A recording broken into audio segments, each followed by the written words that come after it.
예배 자리에 나오신 모든 분들을 주님의 이름으로 환영하고 축복합니다.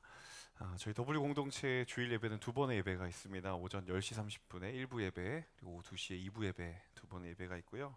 그리고 카카오톡, 그리고 인스타그램을 통해서 온누리 교회 W 청년부 검색하시면 주보와 공동체 소식 받아보실 수 있습니다. 제가 잠깐 기도하고 말씀 나누겠습니다. 살아계신 하나님, 여기 하나님을 더 깊이 만나고자 또 하나님의 은혜를 갈망함으로 나온 예배자들을 기억하여 주시옵소서. 성령의 조명하심으로 전하는 자와 듣는 자 모두에게 말씀의 능력과 그 비밀한 능력을 깨닫게 하여 주시옵소서. 위로가 필요한 자들에게는 소망의 위로를 더하여 주시고, 또 말씀을 향한 갈망함이 사라진 이들에게는 또 하나님의 불붙는 성령의 기름 부으심을 허락하여 주시고, 진리의 영으로 회복이 필요한 자들에게는 하나님 말씀하여 주시옵소서. 이 모든 시간 주께 맡겨드리며 예수님의 이름으로 기도드립니다. 아멘. 네, 오늘 함께 나눌 본문은 이제 사도행전 24장입니다. 오늘 24장의 이야기는 대제사장 아나니아와 그리고 장로들이 바울을 총독 앞에 고소하는 장면이 이어지고, 그리고 고소를 당한 바울이 하나님 앞에서 그리고 총독 앞에서 자신을 변호하는 그러한 장면을 우리가 함께 보고 있습니다. 먼저 함께 읽었던 10절과 11절 말씀을 다시 한번 자막을 통해서 읽도록 하겠습니다. 총독이 바울에게 말하라고 손짓하자 바울이 대답했습니다. 저는 각하께서 몇 년 동안 이 나라의 재판관이셨던 것을 알고 이제 기쁜 마음으로 제 자신을 변호하고자 합니다. 제가 예배를 드리러 예루살렘에 올라간 지 12일밖에 되지 않은 것을 각하께서 조사해 보시면 쉽게 아실 수 있습니다. 네, 우리가 10절부터 읽었기 때문에 이 10절 앞부분을 읽지는 않았습니다만, 대제사장들과 장로들이 이제 변호사를 대동하고 총독 앞에 바울을 고소하는 장면이 10절 앞부분에 등장합니다. 그들의 주장은 바울이 법적으로 혐의가 분명하다라는 것을 이제 강조하고 있는 내용이었던 것이죠. 그런데 우리가 지난주일 본문에서도 알고 있는 것처럼 지금 사실 이 논쟁이 로마 제국의 입장에서는 법적인 측면과는 사실 전혀 관계없는 상황이라는 것을 성경이 계속해서 보여주고 있습니다. 사실 이 논쟁은 유대인들이 믿고 따르는 이 율법이라고 하는 이 그들의 율법을 중심으로 한 종교적인 논쟁에 때문에 일어난 갈등이었다라는 것, 그것을 로마 제국은 잘 알고 있었어요. 그래서 다만 제국의 입장에서는 이 유대라는 지역이 자신들의 식민지 관할 구역이었기 때문에 자칫 이 이슈로 인하여서 소요 사태나 분란이 일어나는 것을 막아야 되는, 그러니까 이 지역을 안정적으로 관리를 해야 하는 책임이 있었기 때문에 그 상황을 그냥 두고 볼 수는 없었고, 그리고 관여하지 않을 수가 없었던 것이죠. 자, 유대인들이 바울이 유대인들을 선동을 해서 폭동을 계획하고 있다라고 말을 했습니다. 자, 그런데 오늘 11절을 우리가 읽어본 것처럼 바울이 뭐라고 이야기를 했는가 하면 자신은 예루살렘에 온 지 12일밖에 되지 않았다라고 이야기를 해요. 만약에 유대인들의 주장처럼 바울이 정말 폭동을 계획했고 그것을 정말 실행으로 옮기려고 했을지라도 이 12일이라는 시간이 그걸 준비하기에는 너무 짧은 시간이 아닙니까? 라고 자신을 변호하고 있는 거죠. 여러분, 이 장면을 곰곰이 생각해 보면 표면적으로는 바울이 자신을 변호하기 위해 지난해 시간을 재구성하면서 자신의 혐의를 논리적으로 반박하고 있는 것을 보게 됩니다.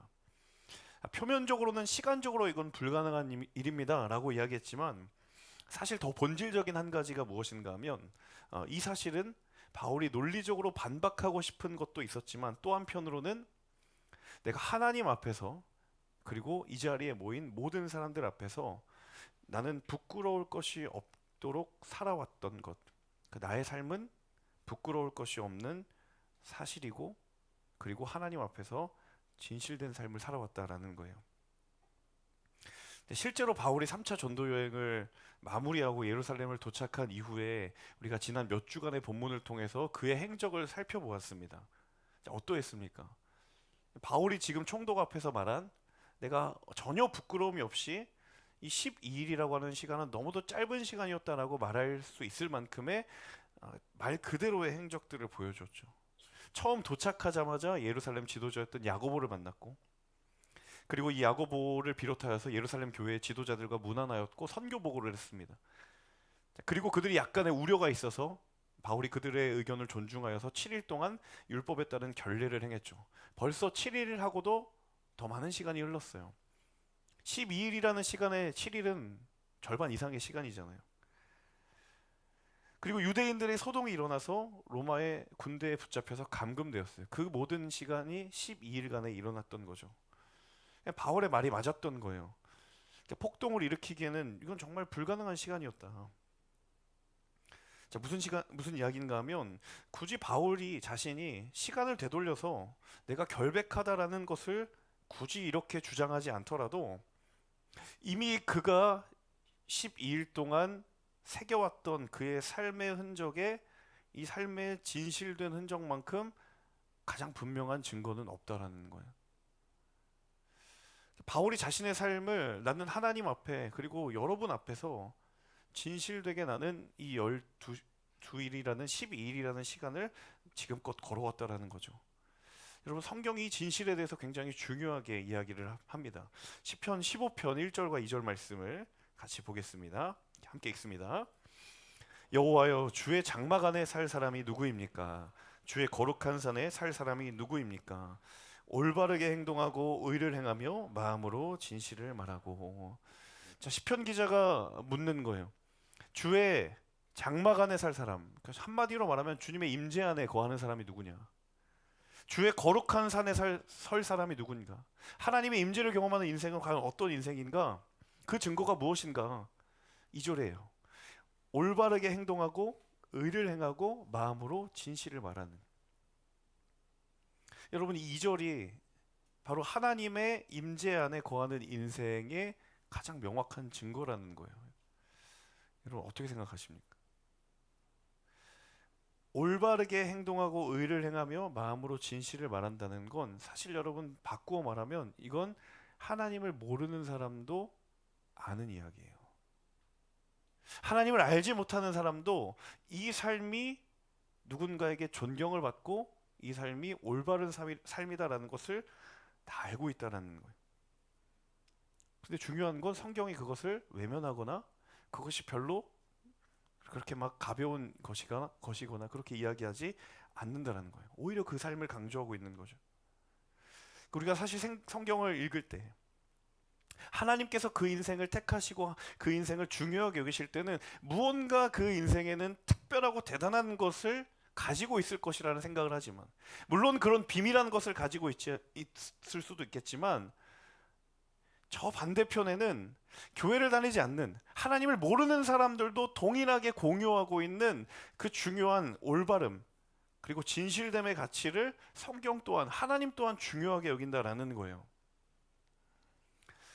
제가 대학 청년부 섬기면서 저랑 정말 가깝게 동역하는 한 분이 목사님이 계신데, 이분이 늘 하는 모토가 뭐냐면 정직이 스펙이다라는 거예요. 누군지 굳이 알려고 하지 마시고 뭐 바로 떠오르실 것 같은데, 근데 제가 처음에 그 얘기를 듣고 어떤 생각이 들었냐면, 사실 이 정직이 스펙이다라는 말은 교회 바깥에서도 하는 말 아니냐라고 속으로 생각했습니다. 속으로.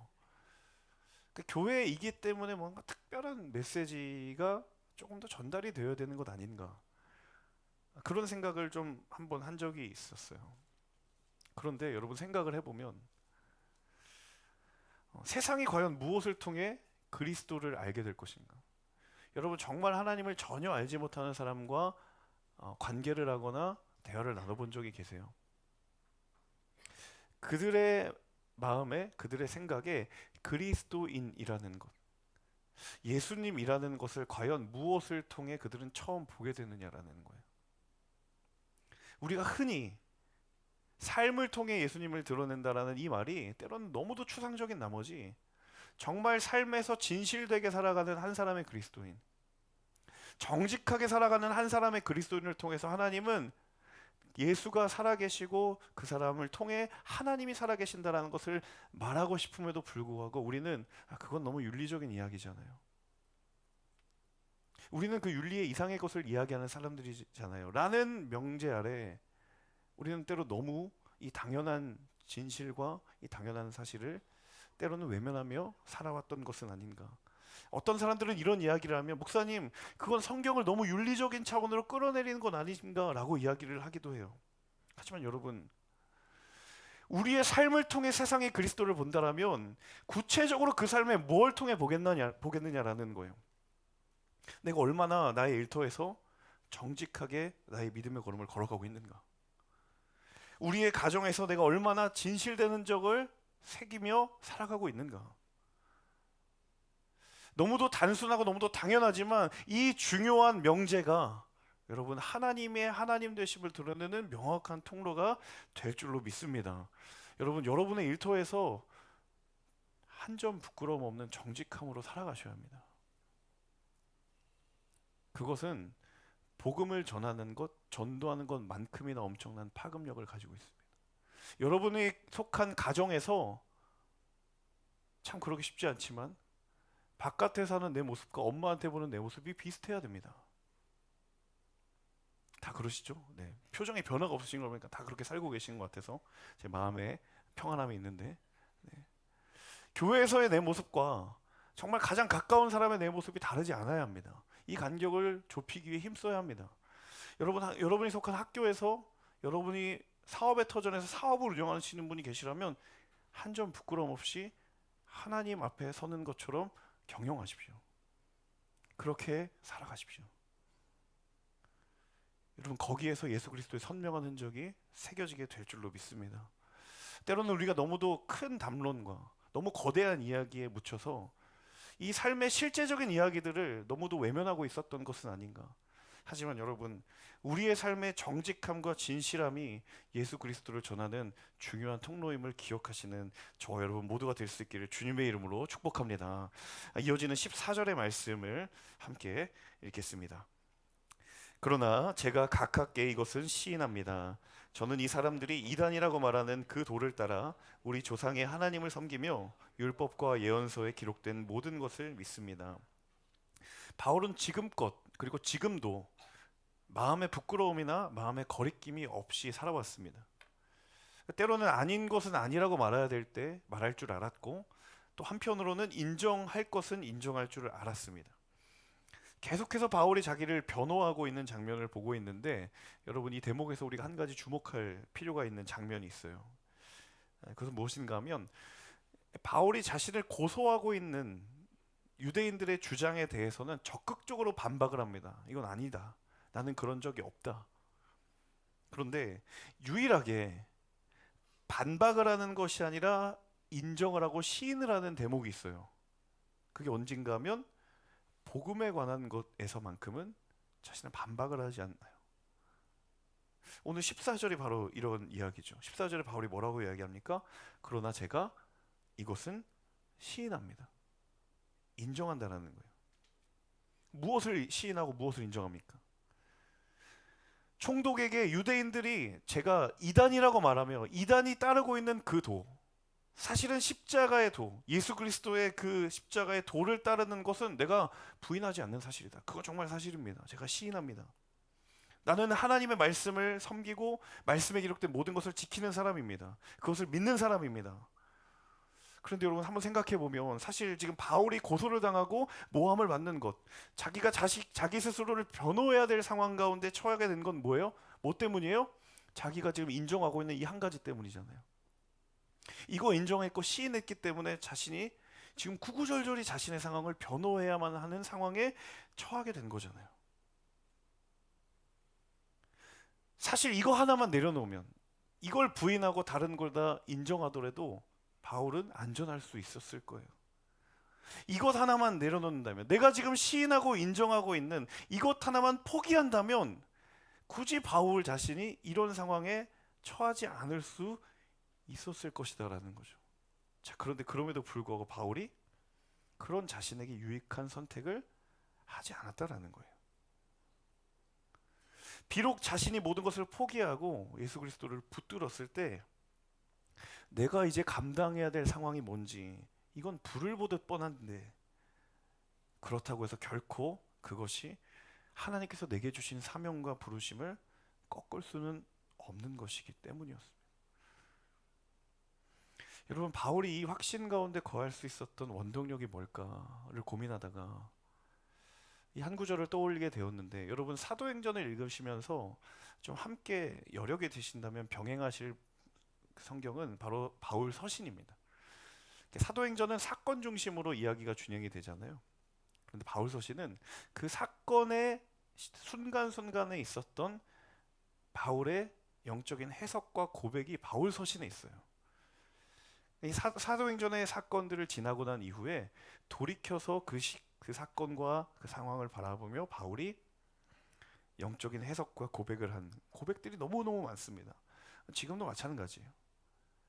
내가 모든 것을 다 포기할지라도 내가 지금 시인하고 하나님을 알지 못하는 사람 앞에서 내가 인정해야 할 이 십자가의 도를 지켜야 되겠다라는 확신이 과연 무엇으로부터 시작이 되었는가? 자, 디모데후서 2장 9절에 바울이 이것을 이렇게 이야기합니다. 함께 읽겠습니다. 복음으로 말미암아 내가 죄인과 같이 매이는 데까지 고난을 받았으나 하나님의 말씀은 매이지 아니하니라. 아멘. 내가 포기하지 않고 붙드는 복음 때문에, 내가 너무 사랑하고 놓칠 수 없는 주님 때문에 고난을 받았어요. 그럼에도 불구하고 내가 물러서지 않고 포기하지 않고 복음을 전할 수 있었던 그 복음 앞에 내가 서 있을 수 있었던 까닭이 무엇인가? 디모데후서에서 이렇게 이야기하는 거죠. 하나님의 말씀은 매일 수가 없는 것이기 때문에.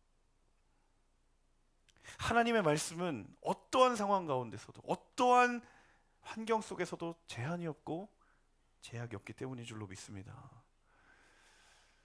제가 아까 일부에서도 나눴지만 정말 제가 의도가 아니라는 것을 다시 한번 말씀을 드리고, 항상 이 시즌에 어떤 본문을 설교하더라도 리더십을 세워나가는 헌신에 대한 묵상을 하나님이 자꾸 하시게 돼요. 저로 하여금 하시게 만들더라고요. 자, 말씀의 능력이, 하나님의 말씀에 담겨져 있는 부르심이 매이지 아니하고 모든 사람 가운데 임하는 걸 가장 언제 많이 경험하냐면 리더십이 세워지는 과정 속에 그걸 경험하게 돼요. 벌써 이 가운데는 제 전화를 받고 순간 심란해서 목소리가 떨리셨던 분들 제가 이렇게 보니까 이제 몇 분 보이시는데, 저도 이제 거의 10년 가까이 해마다 이맘때 전화를 돌리다 보니 제 나름대로 이게 표본이 생겨요. 제 전화를 받으면 대체로 세 가지의 반응으로 압축이 됩니다. 정말 수백 명의 사람과 통화를 했지만 정말 신기하게도 세 부류로 이렇게 딱 분류가 돼요. 첫 번째 반응은 뭐냐면, 제가 리더십 콜링을 하면 목사님 제가 온 지 얼마 안 돼서요. 점점점. 여러분 W 공동체에 2년 이하의 그 공동체 소속의 기간 중에 순장 섬기시는 분이 아마 대부분일걸요. 여러분, 하나님이 한 사람을 부르실 때 모든 상황과 환경을 뛰어넘어 말씀하실 때, 하나님 잠시만요, 저 지금 믿은 지 얼마 안 되는데 지금 이런 말씀해 주시면 제가 굉장히 부담스럽다고. 그런 사람 아무도 없습니다. 갑자기 하나님께서 음성을 주시고 그 인생 가운데 갑자기 찾아오셔서 하나님 말씀하시는 경우를 우리는 보고 있어요. 그런데 그건 그 사람이지 나는 아니고 싶은 거예요. 두 번째, 또 뭐라고 얘기하시냐면, 목사님 제가 성경을 잘 몰라서요. 여러분, 순장은 가르치는 사람이 아닙니다. 제가 그걸 찬찬히 설명해 주면 그렇네요 하고서는 이제 대화가 풀리는 이 경험들을 많이 해보게 돼요. 마지막 세 번째는 뭐냐면, 제가 지금 상황이 여의치가 않다고. 여러분, 섬기시는 분들 중에 정말 한가로우신 분이 단 한 사람도 없습니다. 제가 장담컨대 비교적 제가 한가할걸요. 왜 그런지 아세요?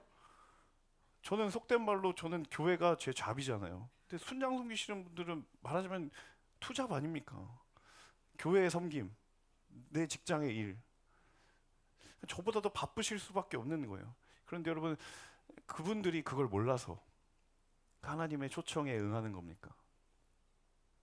그 상황을 부정하면서 내가 하나님의 상황 현실 인식이 안 돼서 내가 어디에 홀려서 하겠다고 하는 건 아니잖아요. 바울이 이걸 알았던 거예요. 복음으로 말미암아 복음 때문에 내가 죄인이 되기도 하고 고난을 받기도 하고 불이익을 받는 것 같지만 그럼에도 불구하고 왜 그 자리에 있느냐는 거예요. 바울이 그곳에 있으면서 깨달았던 건 하나님의 말씀이 어떠한 상황 가운데 어떠한 환경 가운데 누구에게도 묶이지 않고 매이지 않고 예루살렘과 온 유대와 사마리아와 땅끝까지 이르러 그 말씀이 선포되는 말씀의 능력을 보았기 때문에 그 말씀이 지경을 넓힐 뿐만 아니라 한 사람의 인생 가운데 임하면 그 능력이 어떻게 임하는지를 바울은 철저하게 깨달았고 그리고 그것을 늘 여전히 소망하고 갈망하고 있기 때문에 저와 여러분의 삶 가운데도 한계적인 상황이 찾아올 때가 있어요. 정말 할 수만 있다면 피하고 싶은 상황과 마주할 때가 있어요. 그렇지만 여러분 그럼에도 불구하고 왜 자리에 계십니까? 그럼에도 불구하고 왜 복음 안에 머물려고 하는 까닭이 무엇입니까? 지금 당장은 내가 마음으로 완전하게 동의가 되진 않지만 그래도 이곳이 하나님의 말씀을 그 능력을 경험하는 자리가 때문인가?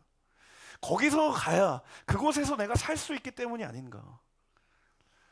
여러분 그 고백에 동의하시기 때문에 우리의 믿음의 형편과 상황이 모두가 다를지라도 여기서 예배하는 줄로 믿습니다. 여러분 말씀 안에 모든 상황에 대한 길이 있는 줄로 믿습니다. 말씀 안에 모든 상황을 이길 능력이 있는 줄로 믿습니다. 저는 여러분의 지금 신앙의 상황과 형편이 어떠하든 하나님께서 모두가 이 말씀의 이 믿음의 비밀을 맛보아 알기를 원하시는 줄로 믿습니다. 여러분 그 비밀을 다시 회복하고 경험하는 하나님의 사람들 모두가 되시기를 주님의 이름으로 축복합니다. 우리 15절과 16절 함께 읽겠습니다. 또 이 사람들과 마찬가지로 하나님께 같은 소망을 두고 있으니 그것은 의인과 악인의 부활이 있을 것이라는 것입니다. 그렇기 때문에 저는 하나님과 사람 앞에서 항상 거리낄 것 없는 양심을 지니려고 애쓰고 있습니다. 여러분 지금 이 구절은 바울이 논리적으로 얼마나 치밀한 사람인가를 잠깐이나마 엿볼 수 있는 대목이에요. 바울이 이렇게 얘기를 하죠. 나는 이 사람들과 똑같은 하나님께 같은 소망을 두고 있습니다. 이 사람은 누구예요? 지금 자신을 공격하는 사람들이에요. 대표적으로 바리새인이죠. 바울이 부활에 대한 소망을 가지고 있다라고 이야기를 해요. 의인과 악인의 부활이 있을 것이다라는 소망을 나도 알고 있다. 그런데 그게 비단 나만 가지고 있는 게 아니라고 이야기를 하죠.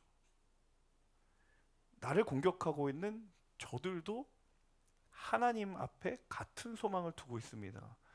이 이야기를 왜 했는가 하면 지금 그 사람들이 바울을 뭐라고 공격합니까? 이단이라고 공격하고 있거든요. 그러면 만약에 바울이 이단이면 어떻게 되는 거예요? 그들도 이단인 거예요. 바리새인들도 하나님께 같은 소망을 두고 있다고 했잖아요. 그럼 내가 이단이면 당신들도 이단이다. 스스로 자기 모순에 빠질 수밖에 없다라는 것을 지금 바울이 얘기하고 있는 거예요. 바울이 굉장히 치밀하게 지금 계산된 이야기를 한 거죠. 근데 제가 이 대목을 묵상하면서 제 안에 한 가지 마음에 강하게 들었던 것이 무엇인가 하면 이 바울을 공격하려고 했었던 사람들, 바울의 워딩을 빌리자면 부활을 믿는 사람들, 이 사람들도 부활을 믿는다라고 이야기했는데 과연 도대체 이들이 믿는 게 뭐였을까? 그들은 왜 도대체 믿었을까? 지금 이 상황에 이르기까지 그들이 도대체 지금껏 믿어왔던 게 과연 무엇이냐는 거예요. 정말 이 사람들이 예수 그리스도의 복음을 믿었는가? 바울과 마찬가지로 그들도 하나님께 같은 소망을 두고 있다라고 하는데 정말 과연 그들도 그 소망 안에 거하고 있는가? 물론 그들에게 부활에 대한 지식이 있었을 거예요. 죽음 이후에 의인과 악인이 살아날 것이다. 그 악인과 의인의 부활에 대한 정보는 있었을 거예요. 그런데 그게 전혀 그들에게 소망이 아니었고 그것은 복음이 아니었어요. 오히려 그들의 머리와 지식으로만 남아서 누군가를 죽이고 누군가를 재단하는 도구가 되어버렸다는 사실입니다. 여러분, 우리 스스로에게 한번 진지하게 도전해 봅시다. 여러분, 우리의 과연 믿음의 이유가 무엇이냐는 거예요. 도대체 우리는 왜 믿는가? 우리조차도 바울을 공격하고 있는 이들의 껍데기만 남은, 틀만 남은 믿음의 모습이 어느덧 우리의 마음에 공고하게 세워져 가고 있는 것은 아닌가? 하나님 오늘 이들의 모습을 통해 다시 한번 우리에게 도전하는 거예요. 왜 우리는 믿는 걸까? 우리는 무엇을 믿는 것이고 우리의 믿음의 이유는 무엇인가? 하나님께서 우리 한 사람 한 사람에게 주신 믿음은 결단코 지식이 아닌 능력이기 때문인 줄로 믿습니다. 그 믿음의 주인은 내가 아닌 하나님께서 주인이시기 때문인 줄로 믿습니다. 그래서 우리의 믿음이 설 자리를 때로 잃은 것처럼 느껴지고, 믿음이 내 머릿속에만 머물러 있는 것처럼 그런 답답함을 느껴질 때, 말씀이 우리에게 이야기하는 것은 무엇인가? 그 믿음의 주요, 온전케 하시는 인 예수 앞으로 나아가는 거예요. 그래서 여러분 여기 있는 거예요. 우리의 믿음의 형편과 우리의 믿음의 상황이 이곳을 찾는 이유와 조건이 아니라 이곳에서 그 연약한 믿음을 하나님께 드리라고 하나님 말씀하시는 거예요. 여러분, 이 자리에서 믿음의 이유를 묻는 인생들을 향해 하나님께서 대답해 주실 줄로 믿습니다. 믿음의 도전과 마주한 삶을 향하여서 하나님께서 친히 길을 보여주실 줄로 믿습니다. 여러분, 하나님의 관심이 우리의 믿음의 크기와 정도가 결코 아닙니다. 때로는 내 눈에 보이기에는 이거 정말 보잘것없는 믿음이고 너무 작은 믿음이고, 하지만 하나님께는 연약하지 않고 하나님께는 결코 작지 않은 거예요. 그 이야기가 예수님이 비유로 말씀하셨던 겨자씨만한 믿음이에요. 사람들은 겨자씨를 보이지도 않는다라고 이야기하지만 하나님의 원리와 하나님의 방법에는 그 믿음이면 산을 옮길 만한 믿음이 있다라고 이야기하는 거예요. 오히려 내 믿음의 크기와 정도를 내 스스로 바라보며 탄식하는 것이 아니라, 내게 주신 그 믿음의 감격이 이미 머리에서 굳어버리진 않았는가? 나의 믿음이 지식에만 머물러 있지는 않았는가를 내가 깨어 분별하고 때로는 안타까워하며 하나님 앞에 엎드릴 수 있는가? 그 믿음을 다시 출발할 수 있느냐고 하나님 오늘 우리에게 물으십니다. 하나님, 우리에게 잃어버린 갈급함을 회복시켜 주시옵소서. 하나님, 차갑게 식어버린 열정의 자리가 있다면 다시 한번 하늘문을 여시고 주여 성령의 불로 말미암아 다시 한번 타오르는 열정을 우리에게 허락하여 주시옵소서. 믿음의 시간과 믿음의 경험과 믿음의 크기와 정도를 하나님 묻지 않으시기에, 누구든지 주 앞에 나와 목마른 자는 내가 주는 생수의 물을 먹고 마시라고 하시는 하나님의 그 음성 앞에 여러분 겸손히 그리고 간절히 주님 앞에 나아가시는 저 그리고 우리 모두가 될 수 있기를 주님의 이름으로 축복합니다. 우리 이 찬양을 함께 불렀으면 좋겠습니다. 하나님, 우리의 믿음의 크기가 하나님을 움직이는 결정적 요소가 아님을 다시 한번 고백합니다. 하나님이 하신다면 자꾸 연약한 믿음 하나님이 다 행하실 줄로 믿고, 하나님, 우리의 믿음의 현재를 있는 그대로 주께 드리며 그 완전하신 사랑 안에 거하는 내가 되기를 원합니다. 우리 찬양의 고백을 주께 드리며 시간 함께 찬양하고 기도하도록 하겠습니다.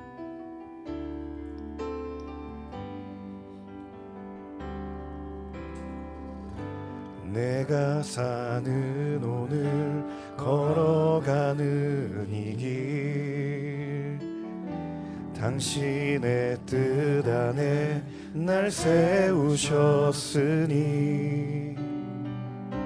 인생의 바람에 내 삶은 들려도 주님의 손에 모두 다 맡기네. 힘겨운 시간을 견딜 수 있는 것 주의 은혜로만 설명할 수 있네. 이전에 보이신 신실하신 은혜 여전히 내 삶을 주의 은혜로 살게 하시네. 작은 나를 통하여 크신 주 일하시네. 하늘 아래 인생 주관하시네. 위기 앞에 내 눈은 선명히 주를 보리. 완전하신 사랑 그 안에 나고하네. 우리 찬양의 고백을 다시 한번 주께 드리며 가능하신 분들은 자리에 일어나서 함께 찬양함으로 나아가겠습니다. 내가 사는 오늘, 내가 사는 오늘 걸어가는 이 길, 당신의 뜻 안에 날 세우셨으니 인생의 바람에 내 삶은 들려도 주님의 손에 모두 다 맡기네. 힘겨운 시간을 견딜 수 있는 것 주의 은혜로만, 주의 은혜로만 설명할 수 있네. 이전에 보이신 진실하신 은혜 여전히 내 삶을 주의 은혜로 살게 하시네. 작은 나를 통하여 크신 주 일하시네. 하늘 아래 인생 주관하시네. 위기 앞에 내 눈을 선명히 주를 보리. 완전하신 사랑 그 안에 나고하네.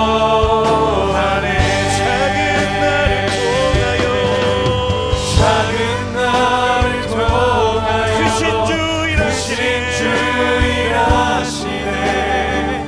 하늘 아래 인생 주관하시네. 위기 앞에 내 눈을 선명히 주를 보리.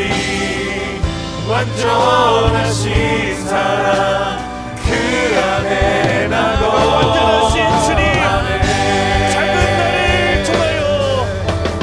작은 나를 통하여 크신 주 일하시네. 하늘 아래 인생 주관하시네.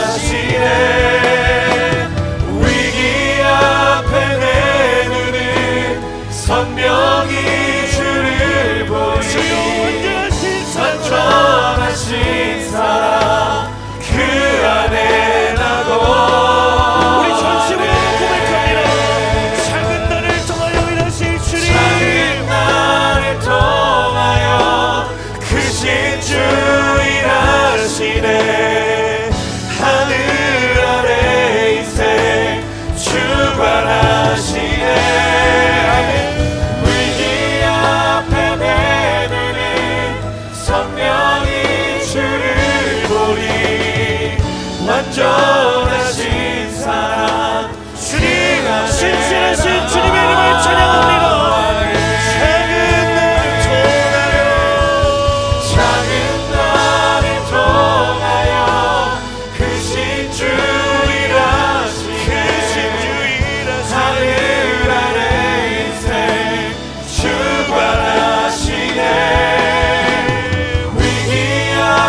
완전하신 사랑 그 안에 나로. 사랑하는 여러분, 이 시간 함께 기도하며 나아갈 때 우리의 믿음의 주권을 하나님께 맡기며 시간 함께 기도하기를 원합니다. 하나님, 우리의 손에 쥐어진 믿음은 하나님께 드릴 것이 아무것도 없습니다.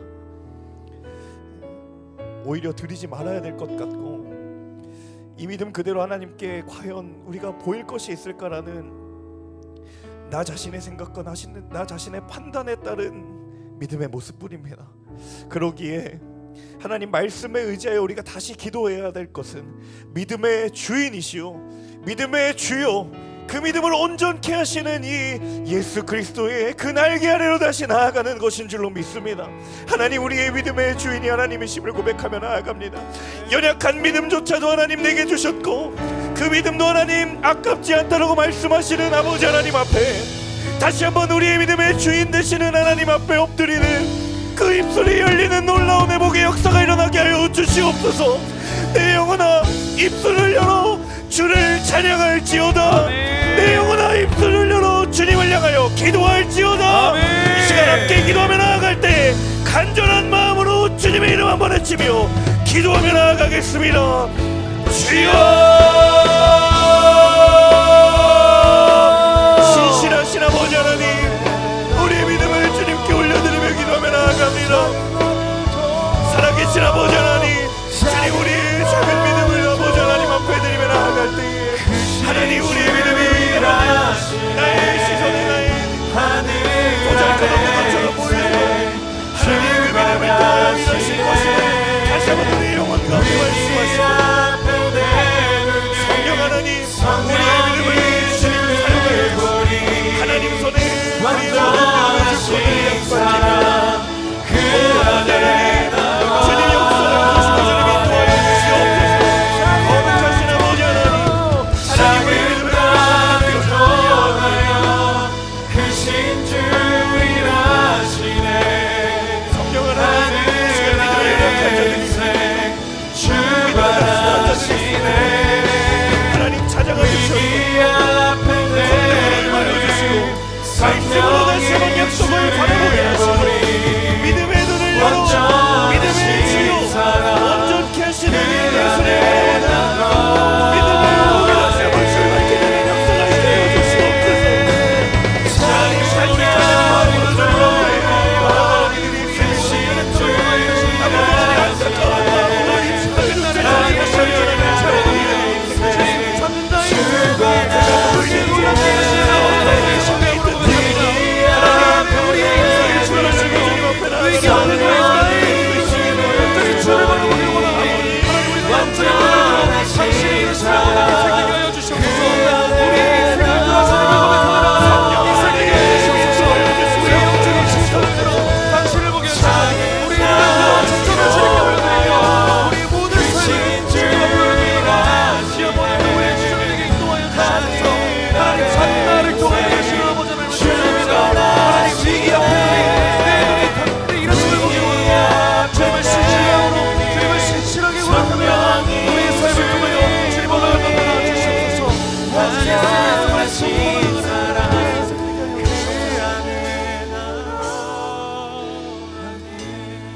한 번 더 기도하며 나아갈 때 하나님께서 내게 주신 믿음은 믿음의 선물이었습니다. 그런데 그 나의 믿음의 눈을 가리우는 나의 영혼을 하나님께로 나아가지 못하게 하는 내 삶의 수많은 공격과 유혹들이 있습니다. 누군가에게는 그것이 두려움이기도 하고, 누군가에게는 나의 욕심이 되기도 하고, 또 누군가에게는 저렇게 신앙생활 잘하는 이들을 바라보며 나에게 되돌리는 비교의식이기도 하고, 또 누군가에게는 열등감이기도 합니다. 이 시간 하나님, 내 믿음의 현재를 주께 맡겨드렸다면 하나님, 나로 하여금 보게 하시는 나의 연약함과 나의 허물들도 하나님께 드리라고 말씀하십니다. 아버지 하나님, 하나님께 나아가는 자, 곧 그 뜻대로 부르심을 입은 모든 자들에게는 모든 것이 합력하여 선을 이루니라 말씀하셨사오니, 아멘. 주님, 우리의 연약함을 주님께 맡겨드립니다.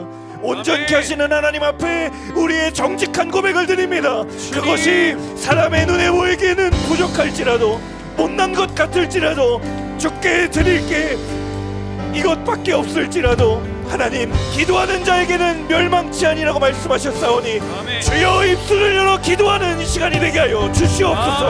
우리 주여 한번 외치며 기도하겠습니다. 주여, 살아계신 아버지 하나님, 주님 앞에 기도하며 나아갑니다. 우리의 모든 삶을 주님 앞에 올려드립니다. 하나님, 이 시간 우리의 모든 고백을 통하여 하나님 당신께 우리의 삶을 올려드립니다. 결정하며 나아가는 모든 예배자들, 하나님의 고백을 하나님의 고백에 사시며 하나님의 삶을 주문하여 주시옵소서. 하나님, 우리의 모든 고백을 통하여 다시 한번 하나님 나오게 하시며 주님 안에 무릎 꿇고 당신의 손 하나님, 연약한 자들을 찾아가 주시는 도와여 주시옵소서. 낙심한 자들을 위로하시는 주님, 하나님을 고백하며 나아가기 원하옵소서. 하나님의 놀라운 능력을 허락하시는 아버지 하나님의 역사를 도와여 허락하여 주시옵소서. 우리의 모든 삶이 당신을 향한 고백이 넘치게 하여 주시옵소서. 하나님의 믿음의 삶을 통해 주님께서 원하시는 성령 하나님, 우리의 믿음의 고백을 넣어 주시옵소서. 우리의 모든 삶을 주님 앞에 올려드립니다. 하나님이 그 생명을 보여 주님 앞에 기도하며 나가는 모든 시즌에 한 사람 한 사람의 삶을 이기시고 우리의 삶을 통하여 다시 한번 주님을 생각하고 주님 역사하여 주시옵소서. 하나님, 우리의 믿음의 고백을 하시는 주, 하나님 부족한 고백 중에 연약한 고백, 주님 인도하여 주시기를 간절히 말씀하여 주시옵소서. 오직 주 안에 우리의 믿음의 고백이 있음을 선포하며 나아갑니다. 오직 성령 안에 우리의 믿음의 고백이 있음을 고백하며 나아갑니다.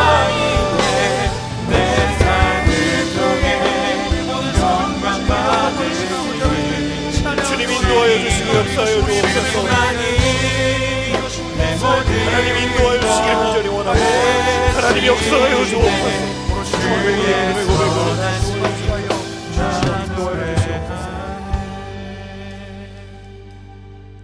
자신을 공격하고 무너뜨리려고 하는 수많은 유대인들 앞에서 진실함으로 자신의 삶을 주저하지 않고 말할 수 있었고, 자신이 시인했고 인정했던 바로 그것 때문에 자신이 더 어려워질 수 있었던 상황 가운데서도 그런 어떠한 고난도 하나님의 말씀, 이 땅을 향한 그리고 자신의 삶을 향한 하나님의 말씀은 결코 어떤 것에도 매이지 않을 것이라고 하는 그 소망의 약속을 가지고 주 앞에 나아갔던 사도 바울의 모습을 보며, 주님 우리에게도 각 사람에게 주신 하나님의 말씀의 약속이 있고 인생을 향한 하나님의 부르심이 있고 하나님의 선하신 뜻과 계획이 있음을 우리가 다시 한번 기억하며, 우리도 그 부르신 자리 앞에 주의 말씀의 견고한 반석 위에 서는 인생이 될 수 있도록 인도하여 주시옵소서. 하나님, 상황에 우리의 믿음을 내어 맡길 것이 아니라 주께서 주시는 우리의 믿음으로 말미암아 상황을 다스릴 수 있는 하나님의 사람들이 될 수 있도록 인도하여 주시옵소서. 하나님, 결단코 하나님은 믿음의 크기와 정도로 우리를 평가하지 않으시는 주님이십니다. 보잘것없는 연약한 믿음일지라도 하나님께 드린 것이 가장 아름다운 것이며 하나님께 고백한 그 믿음의 고백이 가장 값진 고백임을 하나님 우리에게 말씀하심을 기억하며, 오늘 우리에게 주신 그리고 우리가 나아가야 할 믿음의 걸음을 신실하게 걸어가는, 담대히 걸어 나아가는 믿음의 사람들 한 사람 한 사람 될 수 있도록 인도하여 주시옵소서. 특별히 믿음의 연약함과 낙심함 가운데 있는 자들이 있습니까? 상황에 그 믿음이 점령당할 것 같은 두려움 가운데 있는 자들이 있습니까? 주여 찾아가 주셔서 믿음의 위로와 믿음의 용기와 믿음의 능력을 더하여 주옵소서. 그 인생이 결코 상황에 굴복되지 아니하고 그 모든 상황을 다스리시는 하나님의 자녀임을 그들의 삶을 통하여 선포하는 믿음의 걸음 걷게 하여 주옵소서. 하나님, 우리의 모든 삶의 자리, 주께서 우리에게 주신 부르심의 자리이오니 주님 그곳을 통해 주의 나라가 세워지고 하나님의 향한 믿음의 고백이 끊임없이 흘러가는 하나님의 사람들 모두가 되도록 인도하여 주옵소서. 그렇게 하실 주님의 이름을 찬양하고 감사드리며 이 모든 말씀 살아계신 주 예수님의 이름으로 기도합니다. 아멘. 우리 살아계신 하나님께 감사와 영광의 박수 올려드리겠습니다.